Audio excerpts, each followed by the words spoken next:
This morning, we focus on the future. Good Sunday morning. I'm Phil Prazen from NBC5. And I'm Gromer Jeffers, political writer with the Dallas Morning News. We start with Transportation Secretary Pete Buttigieg. For the first time, we hear his support for a bullet train between Dallas and Houston. He came to Dallas earlier this week for a different project to unveil a $80 million investment. Through the Reconnecting Communities program, the money will go towards 4 projects, creating new green spaces and walkways built over highways. One will expand what's already at Clyde Warren Park, then another one at I-30, on I-35E, and along Highway 5 in McKinney. It's from the bipartisan infrastructure law passed during the first year of the Biden administration. Secretary Buttigieg joins us in the studio to detail transportation plans for North Texas. The symbolism is important, but what about the practical value as well? I mean, how? Well, the way I think of it is the purpose of transportation is to connect. That's what roads and pathways and trails are all about. But the reality is sometimes transportation wound up dividing too. The railways or highways that went in through a neighborhood, often a neighborhood that didn't have the economic or political clout to try to change that project, and wound up cutting that neighborhood in two. The point is we can do something about that. You know, nobody in charge today is responsible for some of those decisions that were made in the 50s, 60s, and 70s, but we're all responsible for what we do next, and we can create value with, as you said, a practical benefit, as well as I think a benefit in terms of justice, just doing the right thing for these neighborhoods that have such an impact because of how transportation affected them. I want your thoughts on a project that we've been covering for years here, a high-speed train from Dallas to Houston. Recently, it became a Amtrak project. Recently, it was named as part of the Corridor ID program, which I understand is kind of like a watch list for maybe future federal funding. Do you support that program? I think there is enormous potential in this vision, and I'll tell you why. Just the way that the population is laid out in this part of Texas, where you have 2 major population centers that are a long drive or a very short flight away from each other, that's an excellent candidate for high-speed rail. We see that all over the world, but the U.S., frankly, has been behind other countries when it comes to high-speed rail. We're working to change that. Now, this is not something you can do overnight, but as you mentioned, we've added this to the Corridor ID programming, putting some of those early federal dollars in to help get the planning, really get it on the drawing board. And I've had conversations with Amtrak. They're very excited about the potential here, too. So is it fair to say that you are supportive of the project? We believe in this. Okay. Yeah. Look, obviously, it has to turn into a more specific design and vision, but everything I've seen makes me very excited about this. 2 similar programs, L.A. to Las Vegas and then L.A. to San Francisco, both got about $3 billion. What do you need to see from the project to get that kind of money here for this project? Well, as you can imagine, it takes a lot to build a high-speed railway. It takes a lot to build any railway. The projects that you mentioned are further along in their development. The California north-south one is already under construction.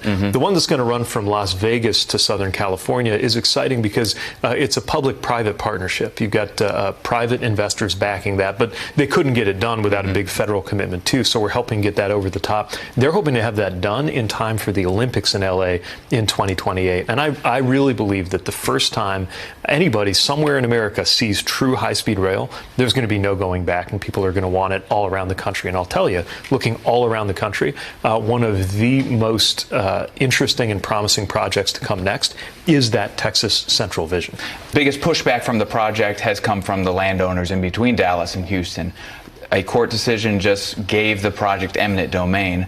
Do you support using that on this project? And how do you think about eminent domain in general? Anytime you're building anything, highway, railway, you name it, you've got to do right by the landowners who could be impacted. It's up to the project sponsor to do that. If there's a concern about their rights being violated, we will come in and make sure that everybody's rights are upheld.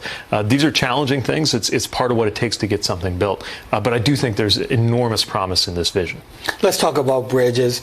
I heard you say a couple of days ago the tragedy in Maryland. It's hard to do something about a ship hitting a bridge like that. I mean, it's going to come down. But there are bridges across the country. In Dallas, there are 5 bridges on the list of most vulnerable. What can be done, or what is being done to get those bridges up to standard. Yeah, this is one of the biggest reasons why President Biden pushed so aggressively for an infrastructure package. Is one of the first things that this administration did. And the biggest category out of that entire infrastructure package in transportation is roads, highways, and bridges. We got far too many bridges and roads in this country that have slipped into poor condition, that are vulnerable for any number of reasons. And we've got to recognize not only do you just have to take care of wear and tear, but there are new and accelerating threats. We have to not just maintain our infrastructure, we got to make it more resilient for the future. And I think we're going to learn a lot of lessons out of what happened in Baltimore that will affect the next generation of how bridges are designed and built. The city of Dallas has notoriously dangerous roads. Our investigative team here has kind of really shined the spotlight on that, on some of the problems in the city of Dallas. One of the projects, or one of the most dangerous roads, is MLK Boulevard. It just received $20 million from the federal government, or at least an announcement was made.